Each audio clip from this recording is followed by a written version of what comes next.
Selamat datang kembali di pembahasan kita. Hari ini, kita mau ngobrolin sesuatu yang, kayaknya relevan banget buat banyak keluarga nih. Kita akan bahas gimana caranya bantu si kecil dan, jujur aja, bantu diri kita juga ya. Pas lagi hadapin perubahan atau transisi besar. Kayak misalnya pindah rumah, atau pas anak mulai sekolah baru, terus ada adik bayi baru lahir, sampai ke hal-hal yang mungkin lebih berat ya, kayak perpisahan atau kehilangan. Nah, sumber kita kali ini dari bab 12, buku yang oke banget, judulnya Tiny Humans, Big Emotions. Jadi, misi kita di penelusuran kali ini apa sih? Kita pengen coba pahami bareng-bareng. Kenapa ya perubahan itu rasanya bisa bikin goyang banget buat anak-anak? Dan ya buat kita juga sih. Dan yang paling penting, kita mau bekali Anda nih, para pendengar, dengan strategi-strategi praktis dari buku ini. Supaya bisa dampingi mereka, lewatin ombak perubahan ini dengan lebih tenang dan suportif gitu. Oke, siap ya? Kita bedah bareng? Siap banget. Perubahan itu emang bisa kerasa kayak gempa kecil ya di dunianya anak, bahkan di dunia kita juga.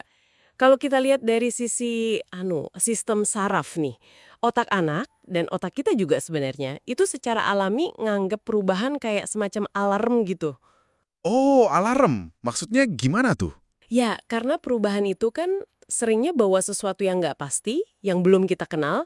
Nah, ini bisa diinterpretasiin sama otak sebagai potensi ancaman atau bahaya. Jadi kayak ada tombol panik internal gitu ya, yang langsung on pas ada yang beda dan nggak biasa. Otomatis langsung micu respon stres di badan kita. Makanya, wajar banget kalau anak atau orang dewasa sekalipun ngerasain emosi yang campur aduk selama transisi. Bisa jadi ada senengnya karena ada hal baru, tapi barengan sama itu ada rasa cemas, sedih ninggalin yang lama, lega, atau malah bangga.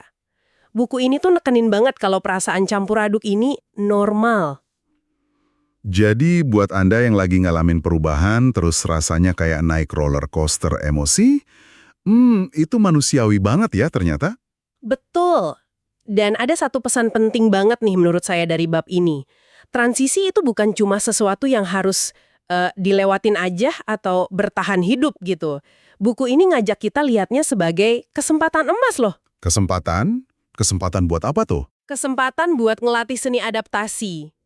Dan yang penting nih, ngelakuinnya bareng-bareng sama anak. Ini bisa jadi momen buat bikin ikatan makin kuat, sekaligus bangun fondasi ketahanan buat sekeluarga. Wah, menarik banget cara lihatnya. Bukan beban, tapi kesempatan ya. Nah, terus pertanyaan praktisnya nih, kapan sih waktu paling pas dan gimana caranya kita ngobrolin soal perubahan ini ke anak? Apa mending jauh-jauh hari atau deket-deket aja?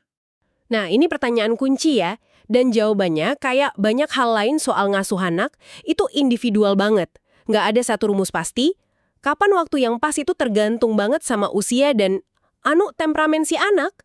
Ada anak yang emang butuh waktu lebih lama buat proses, jadi ngasih tahu beberapa minggu atau bulan sebelumnya bisa bantu dia siap-siap mental. Oke. Tapi ada juga anak yang kalau dikasih tahu kecepatan soal sesuatu yang belum jelas gambarannya, malah jadi cemas terus-terusan. Nah, buku ini ngasih semacam panduan kasar sih. Buat anak usia prasekolah, ya kira-kira 3-5 tahun lah. Ngasih tahu sekitar 2-3 minggu sebelumnya tuh seringkali cukup ideal. Cukup waktu buat mereka nanya-nanya, buat proses, tapi nggak kelamaan sampai kepikiran terus. Nah, buat anak yang lebih kecil lagi, bayi atau toddler di bawah 3 tahun, fokus mereka kan di sini dan kini banget ya. Jadi ngasih tahu 1-2 minggu sebelumnya mungkin udah cukup. Tapi ya kita perlu realistis juga pemahaman mereka soal konsep waktu sama dampak jangka panjangnya mungkin masih terbatas banget. Oke, jadi intinya observasi ya. Lihat anak kita tipenya gimana, terus disesuaiin. Terus soal gimana caranya ngomonginnya, ini juga penting banget pasti. Gimana biar nggak malah nambah cemasnya mereka? Betul sekali. Caranya ini krusial. Buku ini ngasih beberapa strategi kunci. Salah satu yang paling dasar dan menurut saya, ini bagus banget adalah fokus ke apa yang tetap sama di tengah perubahan. Misalnya pas pindah rumah nih, kita bisa tekenin, mainan kesayangan kamu semua ikut kok. Tempat tidur kamu nanti sama persis. Dan yang paling penting, ayah sama ibu tetap sayang sama kamu. Itu nggak akan pernah berubah. Wah, itu poin bagus banget. Jadi kayak ngasih jangkar gitu ya, di tengah ketidakpastian, dengan nunjukin hal-hal yang nggak berubah. Ngasih rasa aman. Persis, itu ngasih rasa aman. Strategi kedua, libatkan anak dalam prosesnya sebisa mungkin. Ya sesuai usia dan kemampuannya lah. Kenapa ini penting? Karena perubahan itu sering bikin anak ngerasa nggak berdaya, kayak hidupnya diatur aja gitu. Nah, dengan ngelibatin mereka, kita kasih sedikit rasa kontrol. Contohnya gimana tuh ngelibatinnya? Misalnya pas pindahan, mungkin biarin mereka milih stiker buat ditempel di kardus mainannya, atau ikut masukin barang yang nggak gampang pecah ke kotak. Pas mau punya adik baru, ajak milih baju bayi bekas, atau bantu nata tempat buat si adik. Kedengerannya bagus sih ngelibatin gitu, tapi kadang kebayang juga ya repotnya. Apalagi sama anak kecil. Niatnya baik malah jadi lambat atau berantakan. Ada tips soal ini nggak di bukunya? Pertanyaan bagus. Buku ini nekenin kalau ngelibatin itu nggak harus berarti ngasih tugas gede. Bisa hal-hal kecil aja, tapi bermakna buat mereka. Kuncinya itu ngasih mereka peran dalam cerita perubahan itu, bukan cuma jadi penonton pasif. Jadi ya pilih aktivitas yang sesuai umur dan nggak terlalu krusial buat kelancaran proses utama. Mungkin bukan suruh lipat baju penting, tapi misalnya milih warna selimut baru atau gambar-gambar buat label kardus. Oke, make sense. Hal-hal kecil yang bikin mereka merasa jadi bagian dari proses ya. Betul. Dan yang ketiga nggak kalah penting, antisipasi dan jawab pertanyaan mereka. Termasuk pertanyaan yang mungkin nggak keucap tapi kelihatan dari mukanya atau tingkahnya. Pertanyaan mendasar kayak, aku masih disayang nggak? Barang-barangku aman kan? Nanti siapa yang jagain aku? Aku masih boleh main kayak biasa nggak? Jawab ini dengan jujur, sabar, dan penuh kepastian, itu bantu banget nenangin sistem saraf mereka. Oke, ini kerangka berpikir yang sangat ngebantu. Coba kita terapin ke beberapa contoh transisi yang sering terjadi deh, yang dibahas di buku ini. Misalnya, pindah rumah. Ini kan gede ya dampaknya. Gede banget. Buat pindah rumah, selain strategi umum tadi, buku ini nyaranin beberapa hal konkret nih. Kalau memungkinkan, coba kunjungi rumah atau lingkungan baru sebelum hari H. Biar anak ngerasain suasananya, lihat taman main dekat situ mungkin. Terus ajak mereka ngepak barang, mungkin mulai dari 1-2 kotak mainannya dia sendiri. Ini ngasih rasa punya proses. Iya. Dan jangan lupain kekuatan ajaib kardus kosong. Biarin mereka main sama kardus itu, masuk ke dalamnya, gambar-gambar di atasnya. Ini bisa jadi cara mereka proses perubahan lewat main, dan tentu jawab pertanyaan spesifik soal barang, teman lama, hewan peliharaan, dan lainnya. Iya bener banget soal kardus kosong. Kayaknya semua orang tua pernah lihat deh fenomena ini pas pindahan. Anak bisa lebih seru main kardusnya daripada mainan barunya ya. Juga umum banget punya adik baru. Ini kan momen seneng ya, tapi buat si kakak, wah bisa jadi tantangan besar. Untuk transisi ini, buku cerita bergambar soal punya adik itu bisa bantu banget buat visualisasi. Terus terangin aja secara simpel tapi jujur soal realita bayi. Bayi itu bakal sering nangis, butuh banyak banget waktu dan perhatian ayah ibu karena belum bisa apa-apa sendiri. Nah, bagian paling penting nih, yakinin si kakak berulang kali lewat kata-kata dan tindakan kalau cinta orang tua buat dia itu nggak berkurang sama sekali. Cuma sekarang harus dibagi. Itu penting banget. Libatin dia juga dalam persiapan. Misalnya milih baju bekas adeknya, atau bantu nata tempat tidur bayi. Jawab juga kekhawatirannya, misalnya soal apa dia masih bisa main sama orang tua, atau kenapa kok bayi ngerebut waktu. Ngerasa sedih atau kehilangan rutinitas lamanya. Ngakuin perasaan itu sama pentingnya kayak bangun antusiasme nyambut adiknya. Itu bukan berarti dia nggak sayang adiknya nanti kan? Tepat. Kasih ruang buat semua emosi itu kuncinya. Oke, lanjut ya. Gimana kalau mulai sekolah, tempat penitipan, atau sama pengasuh baru? Ini juga sumber cemas yang umum banget. Strateginya mirip-mirip. Cari dan tonjolin hal-hal yang familiar atau sama. Ingat mobil-mobilan merahmu? Di sekolah baru nanti ada juga loh yang mirip. Kalau ada rutinitas baru di sana, misalnya makan bareng gaya keluarga, coba deh latih beberapa kali di rumah, biar lebih akrab rasanya. Kalau bisa, kunjungi tempat barunya sebelum hari pertama. Ketemu guru atau pengasuhnya sebentar. Ini ngurangin faktor asing yang bikin takut. Dan soal rutinitas antar jemput, buku ini kayaknya nekenin banget ya pentingnya bikin ritual pisah dan ketemu yang konsisten gitu. Krusial banget. Ritual kecil yang bisa ditebak, kayak tos khusus, lambaian tangan 3 kali dari jendela, atau baca 1 buku cerita pendek sebelum pisah, itu ngasih sinyal aman dan pasti buat anak. Dan 1 larangan keras dari buku ini, jangan pernah, sekali lagi ya, jangan pernah nyelinap pergi diam-diam pas anak lagi lengah atau main. Wah, kenapa tuh? Kayaknya lebih gampang ya. Mungkin kerasa lebih gampang saat itu, tapi ini justru bisa ngerusak banget rasa percaya anak. Bisa micu cemas berpisah yang jauh lebih parah karena anak jadi ngerasa nggak aman, takut ditinggal kapan aja gitu. Itu poin penting banget sih buat diingat para orang tua. Nah, terkait sekolah atau penitipan baru ini, ada satu fenomena menarik yang dibahas. Namanya restraint collapse.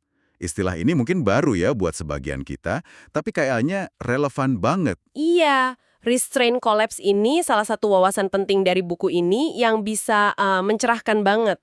Ini tuh ngomongin soal ledakan emosi, nangis, ngerenek, tantrum, yang seringnya kejadian justru setelah anak pulang dari sekolah atau tempat penitipan. Loh, kok malah pas udah pulang? Nah, itu dia. Karena seharian itu mereka udah usaha keras nahan diri, jaga sikap baik, ikutin aturan di lingkungan baru yang butuh banyak energi buat adaptasi.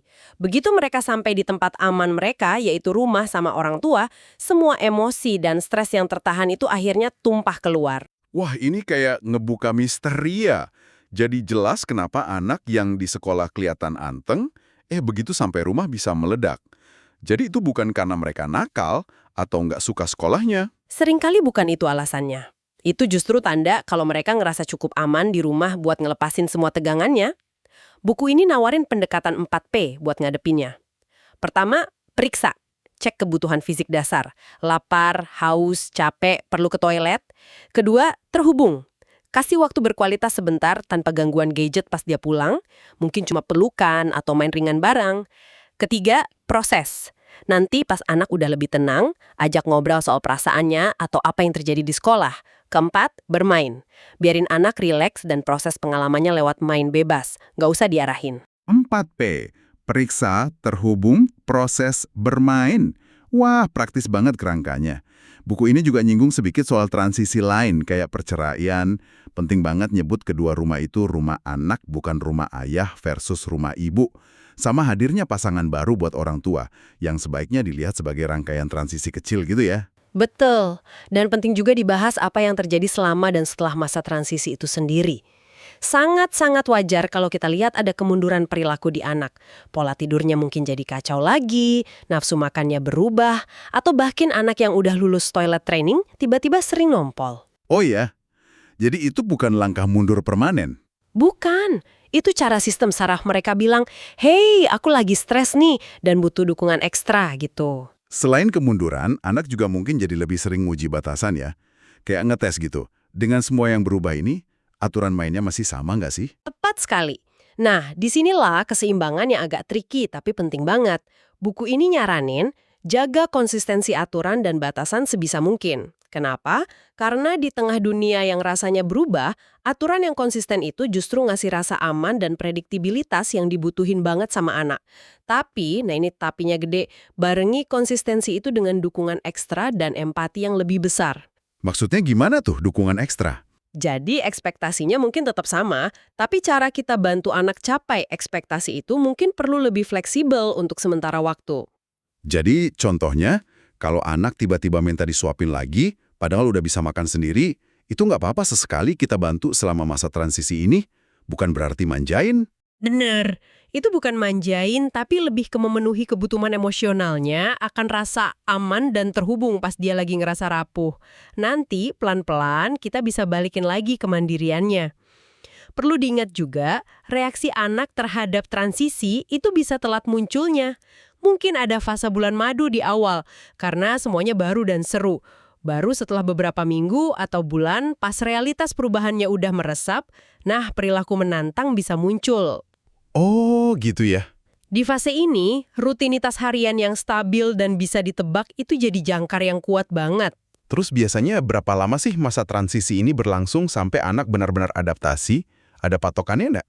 Wah, ini bervariasi banget. Tergantung jenis transisinya apa, seberapa sering dia terpapar. Misalnya sekolah tiap hari beda sama les minggu sekali. Dan tentu aja, temperamen anaknya gimana. Buku ini ngasih rentang kasar sih. Mungkin sekitar 2-6 minggu buat adaptasi awal sama perubahan gede kayak sekolah baru yang tiap hari. Tapi proses integrasi penuhnya bisa lebih lama dari itu. Jadi intinya sabar ya, ini proses bukan hasil instan. Oke, ada satu lagi nih area transisi yang dibahas yang mungkin butuh kehati-hatian ekstra dari kita. Kematian dan kehilangan. Topik yang berat ya pastinya. Berat banget dan penting buat kita sadar dulu bedanya perspektif. Kita orang dewasa mungkin udah punya kerangka berpikir atau pengalaman sebelumnya soal kematian. Anak-anak itu ngalaminnya di sini dan kini, seringnya baru pertama kali dengan pemahaman yang masih berkembang banget. Terus gimana buku ini nyaranin kita ngomongin ya? Kan susah ya? Saran utamanya adalah pakai bahasa yang konkret, jujur, dan sesuai usia. Jadi pakai kata kayak mati atau meninggal. Jelasin secara fisik artinya apa. Tubuh orang itu atau hewan peliharaan berhenti bekerja. Jantungnya berhenti detak, dia nggak bisa napas lagi, badannya nggak bisa gerak lagi. Jadi langsung to the point gitu ya? Iya, tapi dengan lembut tentunya.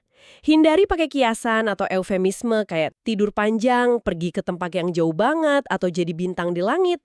Walaupun niatnya baik, ini bisa bikin bingung banget, bahkan nakutin buat logika konkret anak-anak. Mereka bisa jadi takut tidur atau takut ditinggal pergi beneran.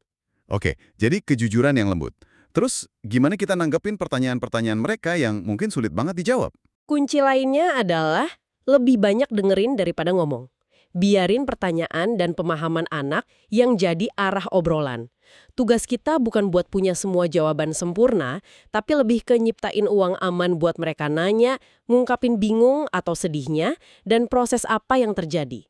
Ini bukan obrolan sekali selesai, tapi sebuah proses yang mungkin bakal muncul lagi dan lagi seiring pemahaman mereka berkembang. Nah, gimana kalau muncul pertanyaan soal apa yang terjadi setelah seseorang mati? Ini kan sering nyangkut ke keyakinan ya? Buku ini nyaranin kita buat bagiin aja keyakinan spiritual atau agama keluarga kita, kalau memang ada, dengan cara yang simple dan sesuai usia anak. Misalnya, dalam keyakinan kita, jua nenek sekarang ada di surga sama Tuhan. Kalau keluarga Anda agnostik atau nggak punya keyakinan spesifik, nggak apa-apa juga bilang, nggak ada yang tahu pasti apa yang terjadi sesudahnya, nak. Tapi kita bisa ingat terus semua hal indah tentang nenek. Atau bahkan ajak anak bayangin bareng kenangan indah. Yang penting itu nyampeinnya jujur sesuai nilai keluarga dan ngehargain kalau tiap orang punya cara pandang beda. Terima kasih. Itu panduan yang sangat ngebantu buat navigasi topik yang sulit ini. Baiklah, kayaknya kita udah kupas lumayan dalam ya isi bab 12 dari Tiny Humans Big Emotions soal perubahan dan transisi ini. Kalau kita coba tarik benang merahnya nih, beberapa poin kunci yang paling penting itu? Pertama, pahami kalau transisi itu emang secara alami nantang sistem saraf anak. Dan kita juga. Jadi reaksi emosional dan perubahan perilaku itu normal dan perlu kita hadapi dengan empati. Kedua, komunikasi yang disesuaikan sama usia dan temperamen itu penting banget. Fokus ke apa yang tetap sama, libatin anak dan jawab pertanyaan mereka ya. Ketiga, keseimbangan antara jaga konsistensi aturan, biar anak merasa aman, sama ngasih dukungan emosional ekstra selama masa adaptasi. Ngebantuin hal yang udah dikuasai itu bukan langkah mundur, tapi bentuk dukungan. Dan jangan lupa soal restraint collapse tadi ya, sebagai penjelasan buat ledakan emosi sepulang sekolah. Dan terakhir yang sering kelupaan tapi vital banget, jaga diri kita sendiri sebagai orang tua atau pengasuh.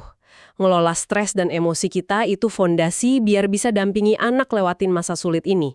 Kita kan nggak bisa nuang dari cangkir kosong ya kan? Betul banget.